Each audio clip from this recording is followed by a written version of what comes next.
Habis itu nanti di analisis, klik bagian analisis. Nah, nanti di bagian kiri itu ada Python. Jadi kalau kita klik panah bawah ini ada Python Notebook sama Python Window. Nah, karena kita sudah di environment-nya eh, notebook ya, Jupyter Notebook, jadi kita pakai saja Python Notebook. Kita klik di sini, nanti dia akan initializing kernel dan ditunggu saja prosesnya ya. Selama kita menunggu proses, jangan lupa kita akan menggunakan data yang untuk contoh ini data yang pernah kita download sebelumnya. Oke, selanjutnya kita ke bagian ArcGIS. Ya, jadi nanti di sini minggu ini kita menggunakan package namanya itu ArcPy. Ya, ArcPy. Jadi ini untuk yang di untuk yang di ArcGIS. Sebenarnya ada lagi untuk software yang gratis ya, QGIS itu juga ada PyQGIS. Nah, ini juga sama. Jadi sekarang tuh memang bagusnya Python, hampir semua software-software geospasial, data spasial itu dia akan dibuatkan versi Python konsulnya. Jadi akan memudahkan kalau orang yang memang sekarang itu Python itu menguasai Python ya, dia akan mudah kalau misalnya nanti ke environment-nya software lain gitu, karena hampir semuanya akan dibuatkan versi Python-nya. Memang kita tidak ke QGIS ya, jadi tapi saya memberitahu bahwa ada juga PyQGIS. Yang kita contohkan hari ini itu adalah ArcPy.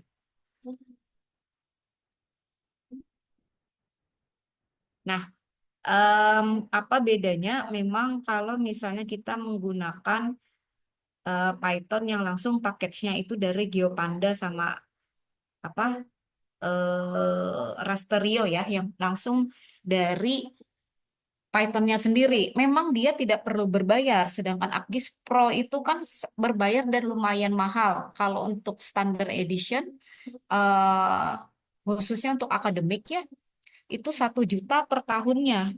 Dan kalau untuk yang swasta ataupun yang memang em, masyarakat umum, itu subscribe-nya 1 tahun 3 juta. Nah, kita bisa tahu memang ArcGIS ini dia dia fungsinya banyak sekali ya, sudah bisa diotomatiskan, fungsinya juga sangat up to date. Semua klasifikasi contoh pakai AI itu semua sudah ada di ArcGIS gitu. Cuman ya tadi karena dia semuanya lengkap, bagus ya dan bugs-nya juga jarang, pasti juga harganya ada harga yang harus kita bayarkan. Cuman kalau ingin yang lebih murah, ya kita bisa pakai QGIS, kita bisa pakai GMT, bisa pakai langsung dari Python-nya, GeoPandas, Rasterio, dan sebagainya. Cuman memang kita harus lebih, ibaratnya lebih berusaha untuk mencari eh, semua function yang diinginkan di dalam data spasial. Makanya saya di sini cuma mau membandingkan, kita kan sudah pernah ngupload pakai Python sendiri dan kita bandingkan sama yang berbayar. Pasti lebih simple, jauh lebih simple. eh, Cuman ya itu tadi, kita perlu bayar untuk membuat hal tersebut lebih mudah. Oke, jadi yang pertama tadi kita buka dulu Python window-nya ya, menggunakan Jupyter Notebook. Tadi di bagian eh, bisa di bagian analisis, nanti klik em, notebook atau bisa juga pakai Python window lalu bagian insert tab nanti tulis new notebook sama saja. Insert ataupun analisis, new notebook di insert ya atau analisis, jadi dia sama saja. Kalau misalnya pakai insert ini new notebook atau analysis Python, Python notebook dia sama aja. Nanti akan keluar di eh, mana di folder projectnya tersebut file yang buat new notebooknya ini.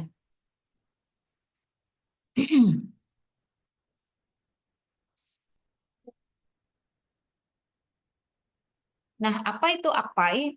Kalau Akpai nanti bisa dilihat sendiri di bagian overview Akpai ya.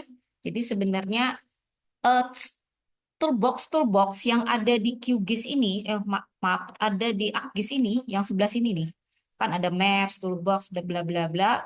Ini itu dibuatkan juga versi functionnya. Jadi kan biasanya kita menganalisis diklik di sini, misalnya network analysis dan seterusnya.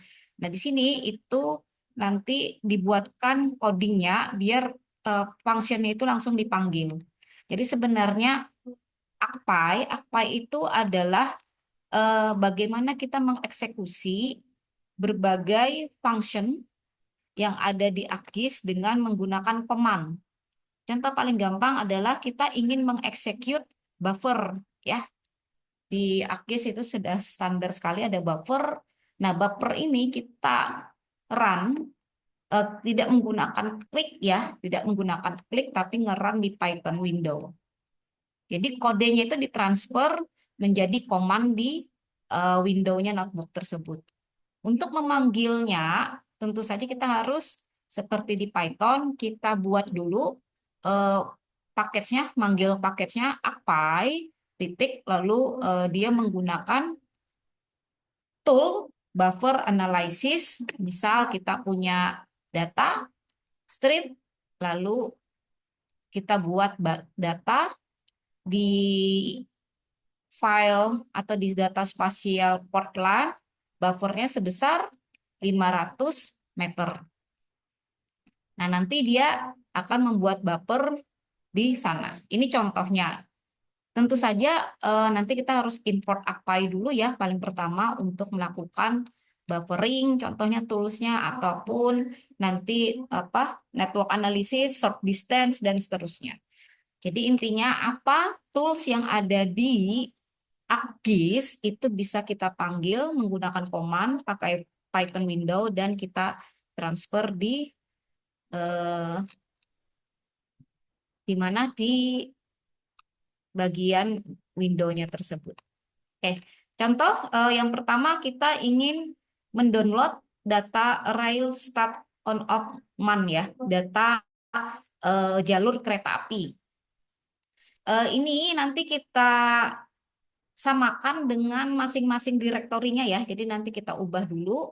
Kalau di saya direktorinya itu data, saya ada di download. Jadi saya ekstrak dulu, ekstrak, lalu saya ekstrak di dokumen. Saya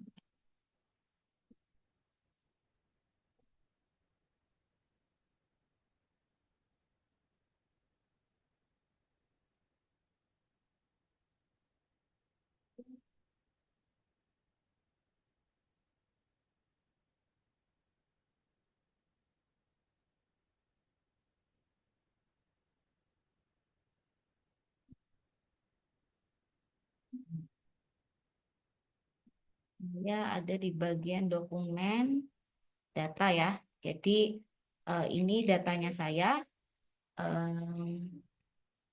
properties ada di sini. Saya copy, oh ininya belum. Copy dulu ini, saya masukkan ke ArcGIS-nya, My Project. Jadi langsung di copy di sini, silahkan diikutin juga, cuman kita ubah posisinya ini menjadi posisi sesuai direktori masing-masing.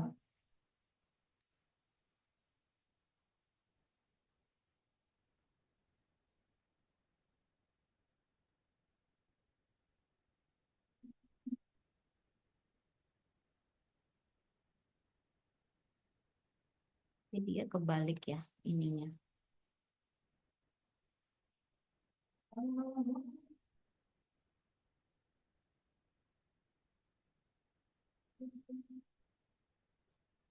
Jadi kita panggil SHP-nya railing tadi ya. SHP.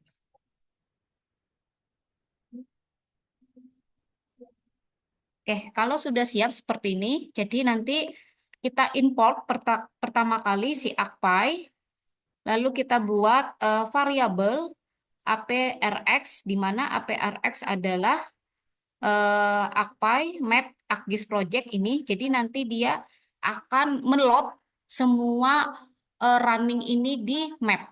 Mapnya siapa? Map ArcGIS project yang sekarang. Kita kan ada mau diplot di sini, di sebelah kiri ya, di tab ini diklik, dia akan ngeplot di sini. Makanya kita definisikan dulu variabelnya bahwa dia akan ArcGIS project yang projectnya kita buat ini, yang current otomatis yang sekarang. Lalu kita buat mapnya adalah list mapnya si AP RX-nya ini. 0. Jadi list map yang pertama.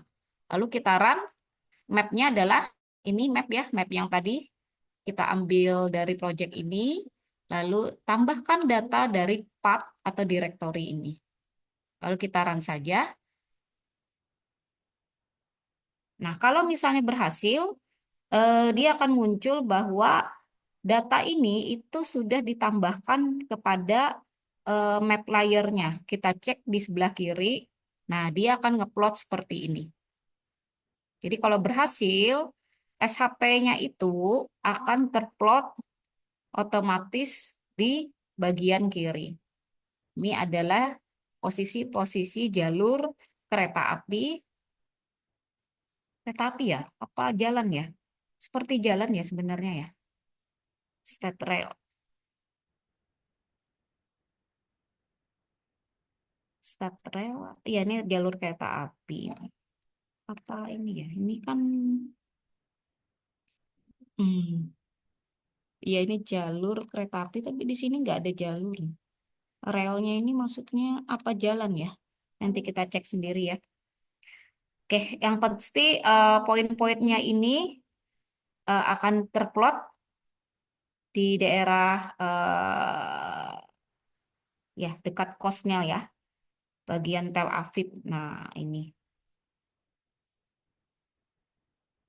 kita lihat jalurnya. Jadi memang jalurnya itu dia banyak di bagian utama wilayah ibu kotanya ya. Jadi kalau di galian Gaza ini, coba kita lihat di bagian Gaza ini dia udah nggak ada ya karena ini kan memang wilayah konfliknya ya. Oke. Nah selanjutnya kalau misalnya sudah berhasil tadi ngeplot, kita akan lanjutkan bagaimana menambahkan geoprocessing functionnya ya. Jadi parameter yang tadi saya bilang mulai dari toolnya spatial join, network analysis, dan sebagainya, itu sudah ada di ACPY. Contoh misal kita menggunakan spatial join, yang pertama adalah kita buat geoprocessing buffers sama subsetting by attributes. Jadi sebenarnya kalau yang sudah sering pakai ArcGIS ya gampang ya kita cari buffers gitu dan seterusnya gitu. Cuman kan di sini kita pengen belajar otomatisasinya. Jadinya kita coba yang melalui command window. Oke, yang pertama adalah buffers. Yang kita lakukan untuk membuffers adalah em, di jalurnya railway-nya tadi kita buat buffer sebesar diameternya, maaf, jari-jarinya itu adalah 1 kilometer.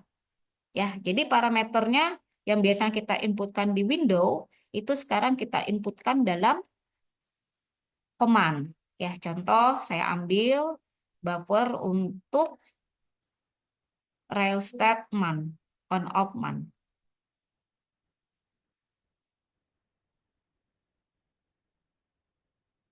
Ya, kita tadi sudah meng-add SHP-nya. Nah, SHP-nya tadi juga kalau berhasil dia pasti akan keluar di drawing ordernya ini apa SHP-nya si rail state on off man itu. Jadi kalau misalnya yang di atas ini tidak berhasil di run, pasti nanti yang bawahnya ya dia juga error gitu. Ya, sekarang kita gunakan analisis spatial join buffer, lalu misal kita run.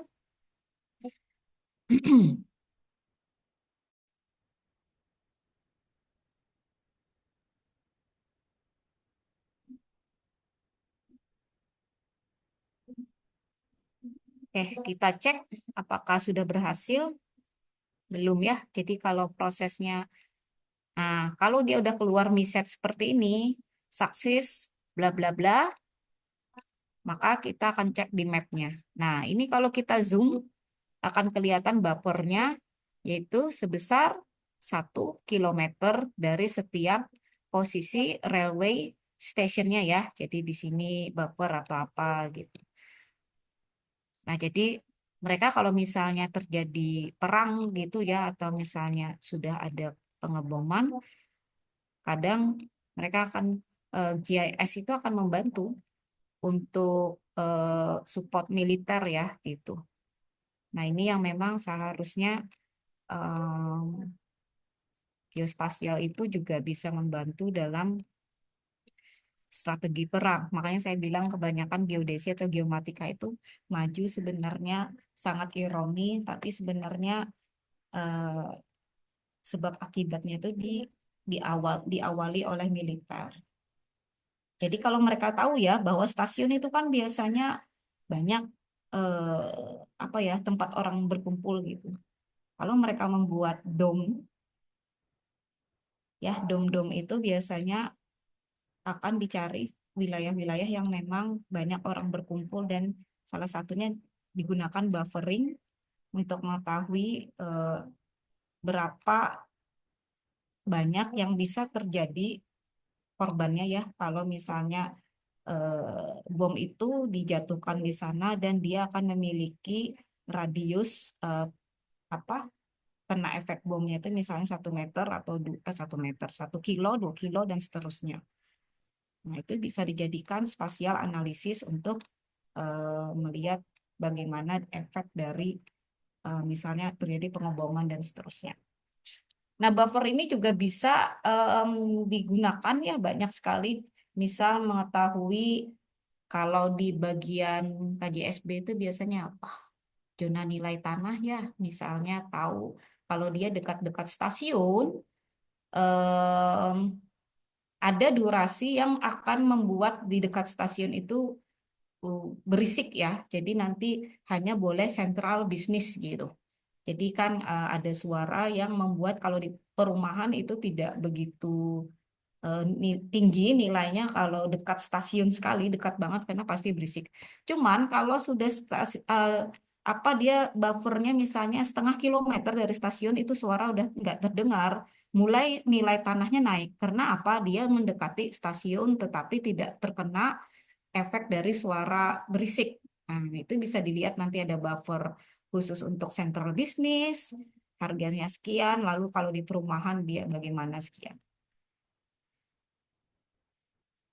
Oke, kita lanjut. Em, kita gunakan juga subsetting by attributes ya. Kita tambah rel strategik SHP-nya. Misal kita tambahkan dulu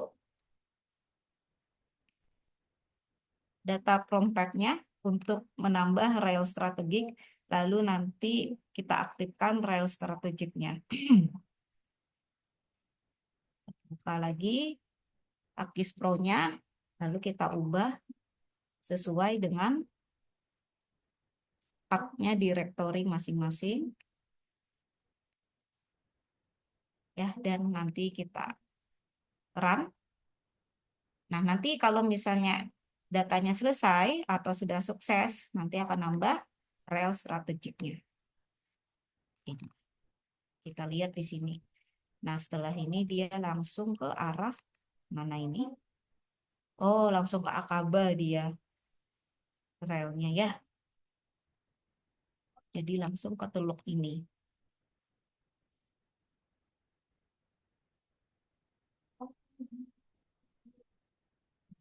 Dia langsung ke arah mana ini?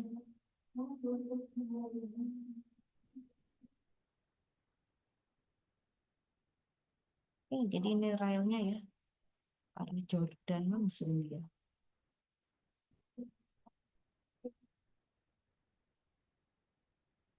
Dia nggak buat di sini ya, relnya otomatis. Oke, kita lanjut dulu ke bagian strategiknya. Trial strategiknya kita aktifkan dulu dan kita tambahkan di bagian ini. Yang kita ambil selection-nya adalah is active untuk atribut ini. Oke, kita klik. Nah, ini trial strategiknya aktif. Kalau kita lihat data atributnya,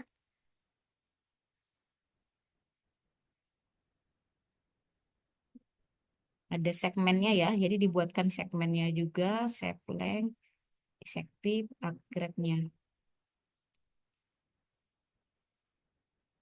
Oke. Lalu setelah itu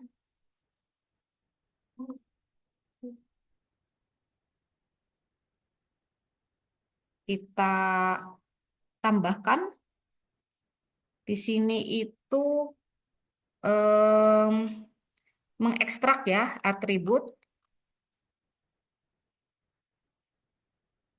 yang ada di rel strategik ini, lalu kita tambahkan kita ekstrak on 7 day sama off 7 day.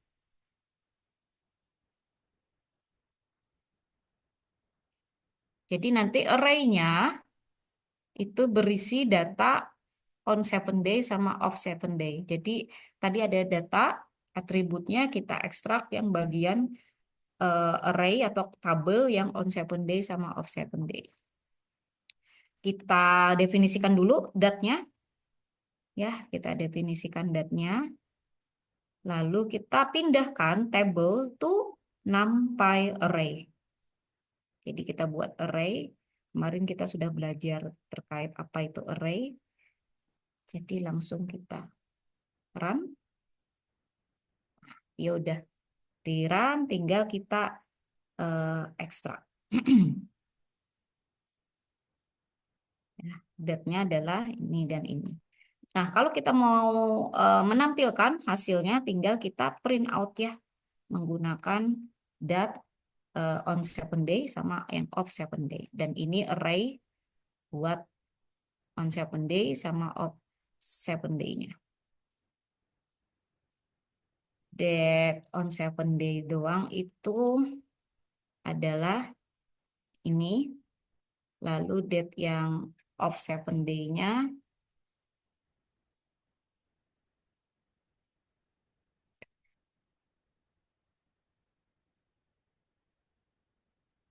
ya, jadi kita ekstrak on 7 day sama off 7 day. Kalau mau disimpan menjadi tools yang baru, modifying data, kita bisa juga nanti kita simpan, ekspor datanya, pakai misalnya CSV file, TXT, TXT file, dan seterusnya.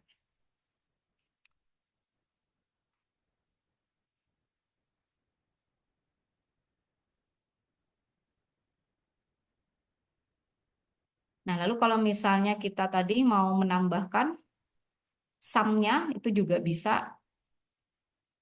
Otomatis kalau mau menambahkan sum-nya, ya tinggal kita buatkan row baris on 7 day tambah off 7 day, nanti akan menjadi row kedua itu adalah jumlahnya untuk yang dari kolom pertama dan kolom kedua. Coba kita lakukan.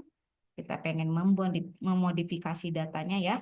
Jadi tadi spasial kita bisa modifikasi, tabel atau data atribut itu juga kita bisa modifikasi.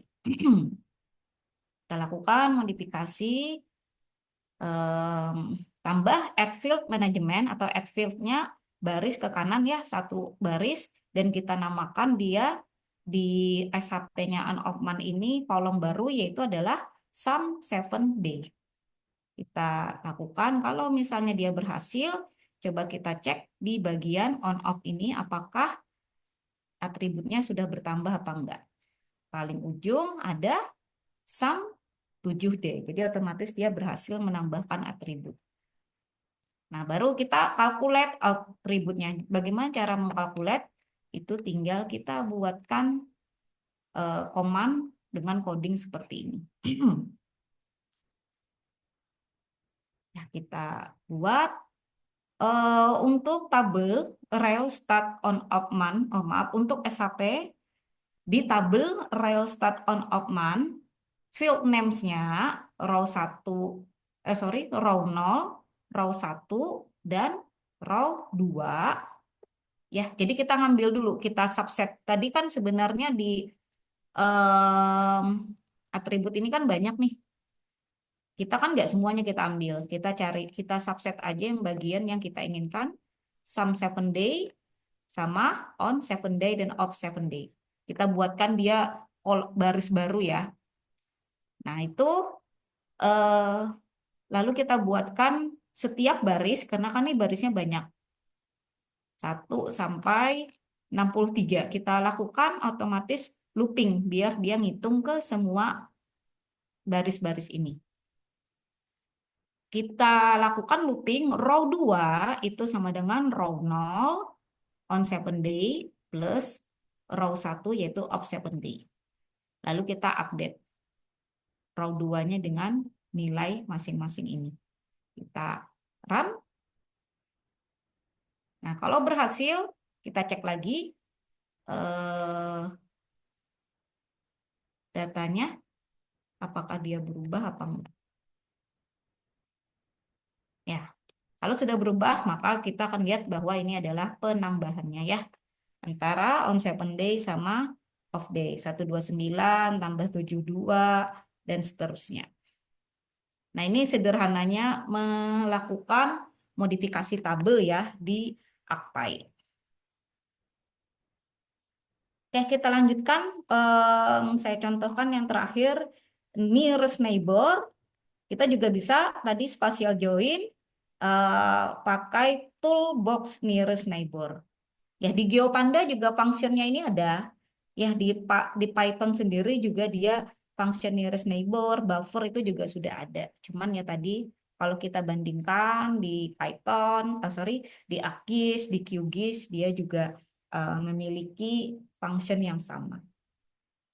Nah, ini kita contohkan yang nearest neighbor-nya. Ya, jadi kita cari mana yang paling terdekat. Closest, kita cari yang terdekat. Nanti kita cari distance field name-nya, kita isi dengan distance. Kita klik. Nah,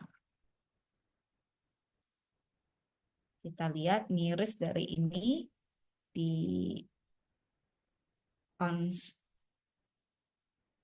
join output-nya.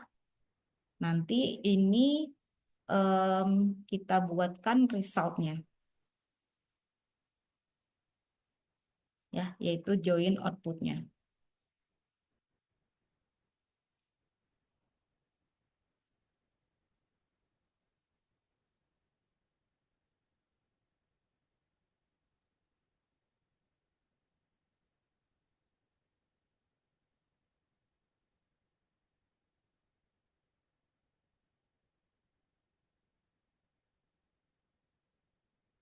Enggak kelihatan ya. Saya tutup dulu ini.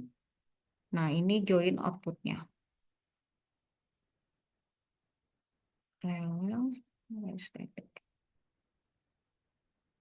Ini warnanya mungkin saya ubah dulu ke warna yang agak berbeda ya.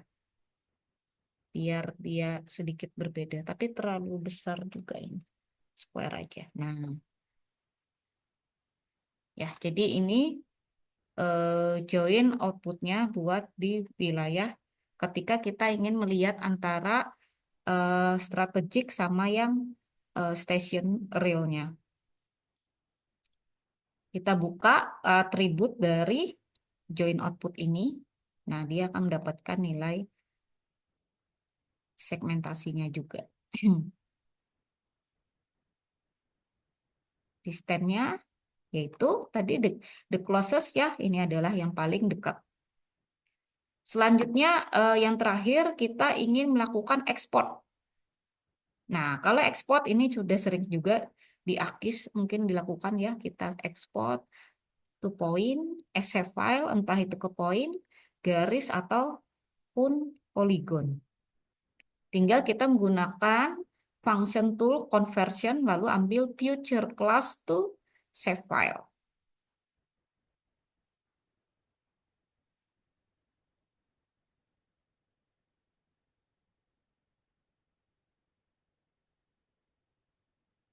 Oke, contoh kita melakukan conversion. Yang terakhir ya, jadi kita lakukan conversion.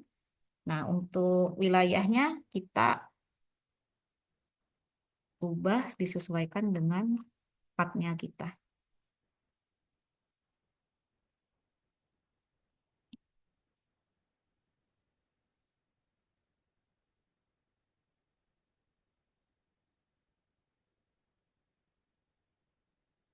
Kalau kita run, oh sorry, ini C-nya kebanyakan.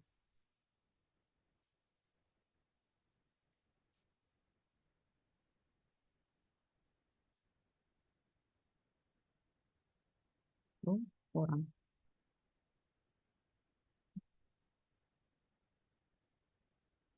C user, most recent call.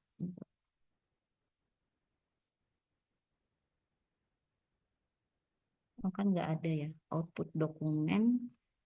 Saya nggak ada folder output, jadi saya buatkan dulu folder output di data.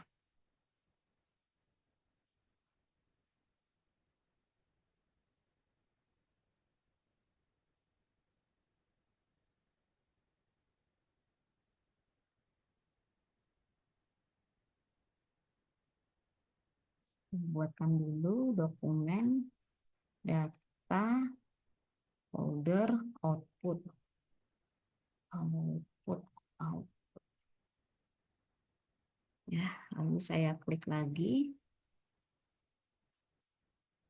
Nah, kalau dia berhasil, nanti di sini itu akan keluar output hasil ekspornya ya di browser kita. Jadi memang kadang perlu diperhatikan tadi partnya, apakah sudah ada foldernya ataukah belum, atau nanti dia udah benar partnya dan seterusnya. Nah, itu tadi contoh-contoh menggunakan Python di ArcGIS. Ada pertanyaan dulu sampai sini? Tanya Bu, Ya, silahkan. apa ada command list yang bisa kita acu untuk memanggil function-function yang ada di ArcGIS Apa? itu? Ada, Ya, Pak. di ArcGIS. Ada. Jadi ArcPy itu ada dokumen langsung di bagian ArcGIS Pro-nya. Nah, tadi tools-toolsnya apa itu ada library-nya, apa saja yang bisa digunakan. Spatial reference, dia akan ada mengarah ke spatial reference-nya itu apa aja yang bisa dipakai. Di bagian, nah ini propertiesnya spatial reference, method encoding, set domain, kode sampel. Sebentar ya Pak ya, classes in Python. Kemarin tuh saya pernah lihat di sini ya, Writing Geoprocessing Tool. Geoprocessing and Python. Accessing tool in Python.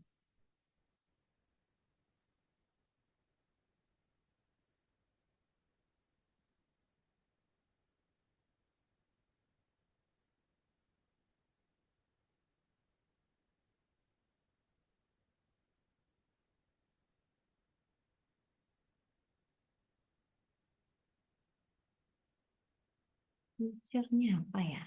Kartografi, data. Saya tuh pernah lihat Pak di websitenya langsung kok di ArcGIS Pro itu mungkin bisa dieksplor di bagian ini ya, function in Python ya kalau nggak salah ya.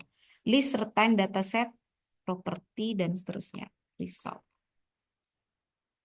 ArcPy function. Coba kita klik. Nah ini Pak. Jadi nanti bisa di bagian sini ya Pak ya, langsung di ArcPy function itu bisa dilihat di sini. Image analysis analisis, IA yang bisa digunakan, mapping, metadata, network analysis, sharing, dan seterusnya. Nah, ini nanti dia function-functionnya mengarah disesuaikan dengan apa function yang ada tadi. Accept connection, disconnect user, list user, accept, from coordinate string, from geohash, check extension, list field, add return, macam-macam Pak. Jadi banyak sekali. Dan sebenarnya kalau misalnya ingin mengembangkan itu juga bisa. Kalau misalnya function itu belum ada, nah mau mengembangkan kita bikinkan functionnya lalu nanti diupload di ArcGIS itu juga bisa. Seperti kayak MATLAB. MATLAB kan itu juga MATLAB itu berbayar, tapi masyarakat bisa menambahkan function toolbox-nya sendiri. Nah, seperti itu.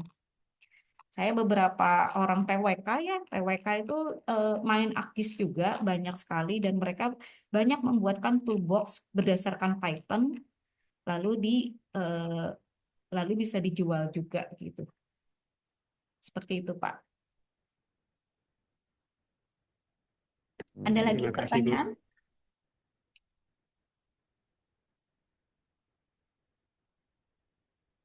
Kalau tidak ada, em, silahkan nanti mencoba ya untuk yang latihannya, exercise, menggunakan conversion stop, stops to future, lalu melakukan output, lalu menggunakan zonal statistik di tabel, silahkan dicoba exercise-nya walaupun jawabannya langsung ada tapi silakan dicoba dan silakan dicoba juga menggunakan data sendiri ya jadi kalau kalau yang contoh sih kebanyakan sih nggak error ya karena mereka pasti sudah berapa kali melakukan latihannya gitu tapi kalau misalnya dicoba ke data sendiri apakah ada error atau apa bisa nanti atau mau bikin raster, tambahkan raster itu juga bisa. Silahkan nanti mencoba nambahkan raster.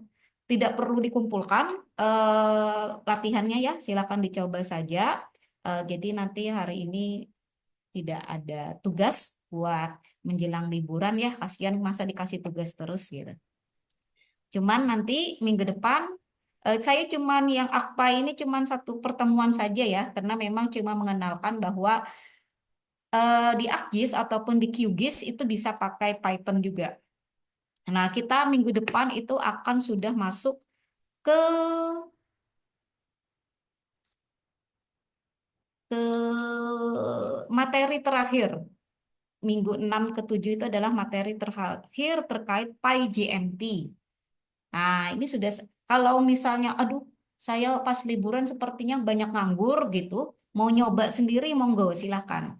Jadi nanti saya kenalkan dulu GMT itu apa, tapi karena tadi kita ingin satu kesatuan ya, Python semua, kita nanti mainnya di Python. Ini sudah ada caranya em, apa bukan cara sih eh, materi buat minggu ke-6 dan minggu ke-7.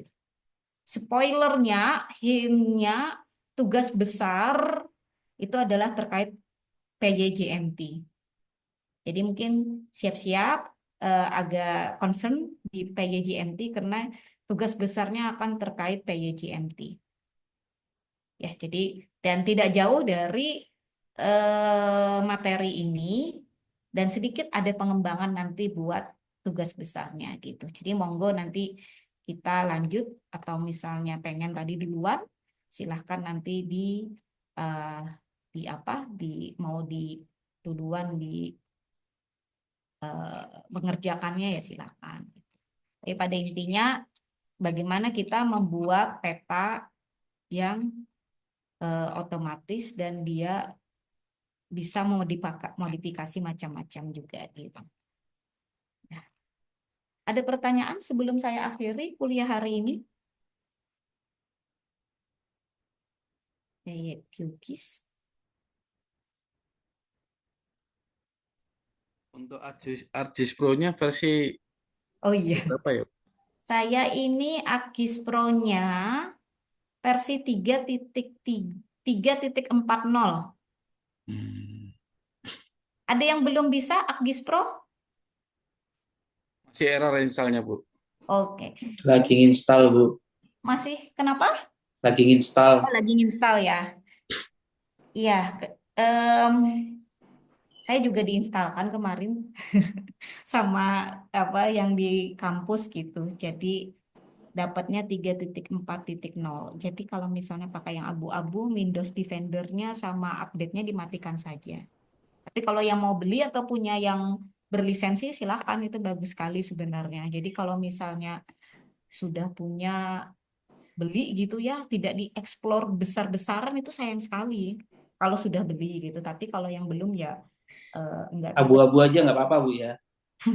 Iya, enggak apa-apa Pak, karena saya juga pakainya yang abu-abu. Siap. Tuh, jadi ini karena buat pembelajaran saja Pak gitu. Kalau saya sendiri memang selama buat saya kerja, saya jarang sekali pakai ArcGIS. Saya biasanya QGIS. Jadi kalau yang sedang pakai QGIS bisa explore yang kayak QGIS. Sama saja, hampir sama gitu. Tapi paling senang saya memang menggunakan JMT. JMT itu kalau buat bikin peta. Karena tadi gratis dan sangat-sangat menurut saya ya, fungsinya itu sangat up to date sekali buat